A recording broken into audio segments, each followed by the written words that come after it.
അല്ല, ഇതിനകത്ത് ഏറ്റവും വലിയ തമാശ എന്ന് പറയുന്നത് CPM-ലും LDF-ലും യാതൊരു തരത്തിലുള്ള ഏകോപനമില്ല. പരസ്പര വിരുദ്ധമായ അഭിപ്രായങ്ങൾ അവർ പറയുകയാണ്. CPM general secretary MV Govindan ഒന്ന് പറഞ്ഞു, CPI general secretary Binoy Viswam വേറെന്ന് പറഞ്ഞു. ഇത് രണ്ടും അല്ലാത്ത വേറൊരു കാര്യം മുഖ്യമന്ത്രി പിണറായി വിജയൻ പറയാം. മുഖ്യമന്ത്രി ഇന്നലെ എഴുതി വായിച്ചത് എന്താണെന്ന് അദ്ദേഹത്തിനും മനസ്സിലായില്ല, ഞങ്ങൾക്കും മനസ്സിലായില്ല, നാട്ടുകാർക്കും മനസ്സിലായില്ല. എന്താ പറഞ്ഞതെന്ന് വളരെ കൃത്യമായിട്ടുള്ള കാര്യമാണ് പറഞ്ഞത്. മുഖ്യമന്ത്രി അത് നിഷേധിക്കുകയാണ്. 75-ൽ അടിയന്തരാവസ്ഥ കാലത്തും അതിനുശേഷം നടന്ന തെരഞ്ഞെടുപ്പിലും CPM RSS ബന്ധമുണ്ടായിരുന്നു. 67-ൽ ബന്ധമുണ്ടായിരുന്നു. 89-ൽ ബന്ധമുണ്ടായിരുന്നു. ഞാൻ ഇന്നലെ ഫോട്ടോ ഹാജരാക്കിയല്ലോ. ഒരു ബന്ധമില്ലെങ്കിൽ EMS-ഉം ജ്യോതി ബസും LK അദ്വാനിയും വാജ്പേയിയും 89-ൽ എങ്ങനെയാണ് ഒരുമിച്ച് പ്രചരണം നടത്തി രാജീവ് ഗാന്ധിക്കെതിരായിട്ട്? അതെങ്ങനെ 89-ൽ ജനതാ പാർട്ടി അല്ലല്ലോ. 80-ൽ BJP ഉണ്ടായി, 89-ൽ BJP ആണ്. BJP 84-ൽ 2 സീറ്റും മാത്രം കിട്ടിയ BJPയെ വളർത്തി ഇന്ത്യയിലെ ഭരണകക്ഷിയാക്കാൻ ഇടതുപക്ഷം കൂട്ടുനിന്നിട്ടുണ്ട്. ആ യാത്രയിൽ അത് വളരെ കൃത്യമാണ്. സുന്ദരയ്യ രാജിവെച്ചത് ഞാൻ ഇന്നലെ പറഞ്ഞു. സുന്ദരയ്യ രാജിവെച്ചത് സാമ്രാജ്യത്വ മനോഭാവവും പാരാമിലിറ്ററി ഫാസിസ്റ്റുമായ RSS-മായി കൂട്ടുകൂടുന്നതിൽ പ്രതിഷേധിച്ചാണ്. മൊഹിസൻ പറഞ്ഞത് എന്താ?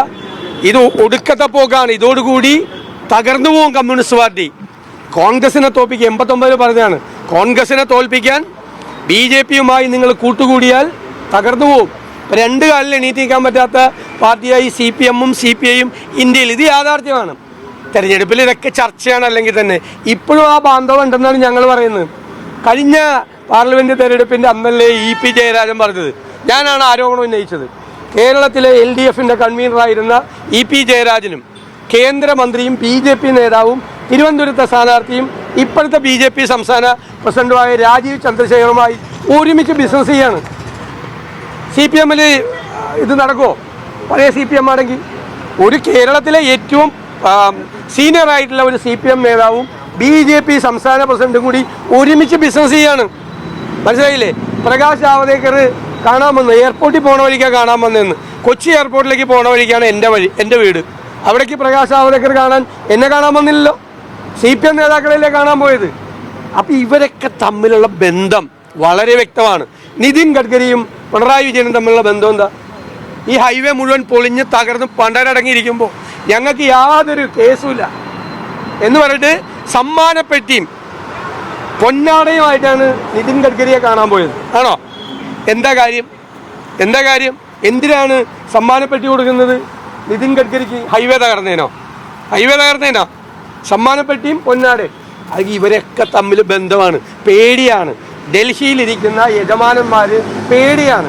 അതുകൊണ്ടാണ് മലപ്പുറത്തെക്കുറിച്ച് സംഘപരിവാർ 2 ദശാബ്ദക്കാലമായി പറയുന്ന മലപ്പുറത്തെക്കുറിച്ച് പറയുന്ന കാര്യം പിണറായി വിജയൻ ആവർത്തിച്ച് പറയുന്നു, CPM ആവർത്തിച്ച് പറയുന്നത്. മലപ്പുറം മുഴുവൻ ക്രിമിനലുകളാണ്, തീവ്രവാദികളാണ്, കൊള്ളരുതാത്തവന്മാരാണ്. ഈ പണം തീവ്രവാദത്തിന് ഉപയോഗിക്കുന്നു. പ്രിയങ്ക ഗാന്ധി ജയിച്ചത് വിജയരാഘവൻ പറഞ്ഞ വർഗീയ തീവ്രവാദികളുടെ വോട്ട് കൊണ്ടാണ്. 65,000 വോട്ട് അവർക്ക്. നിലമ്പൂർ മാത്രം ലീഡ്.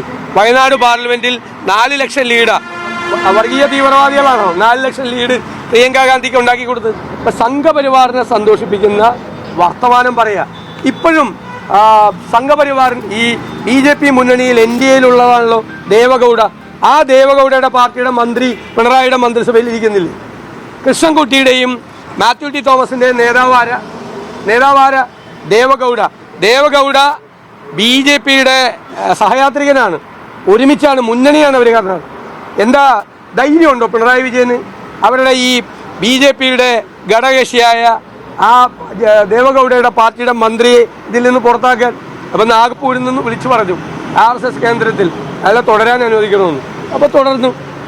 നാഗ്പൂർ കേന്ദ്രത്തിലാണ് ഇരുന്നാണ് ഇപ്പോൾ കേരളത്തിലെ ഗവൺമെൻറ്റിനെ നിയന്ത്രിക്കുന്നത്. അത് യാഥാർത്ഥ്യമാണ്, എല്ലാവർക്കും അറിയാം.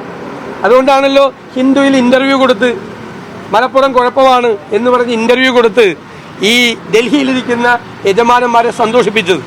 അത് തന്നെയാണ് ഇവിടെ. അപ്പോൾ അവിടെ ഇതൊക്കെ ഞങ്ങൾക്ക് നന്നായിട്ട് അറിയാം. തുടങ്ങുമ്പോൾ BJP-ക്ക് സ്ഥാനാർത്ഥി ഇല്ലാതെ വരുന്നു, പിന്നെ ദുർബലനായ സ്ഥാനാർത്ഥി വരുന്നു. അതിനെല്ലാം മറികടന്ന് ഉജ്ജ്വലമായ ഭൂരിപക്ഷത്തിൽ അവിടെ ആര്യാട ഷൗക്കത്ത് ജയിക്കും.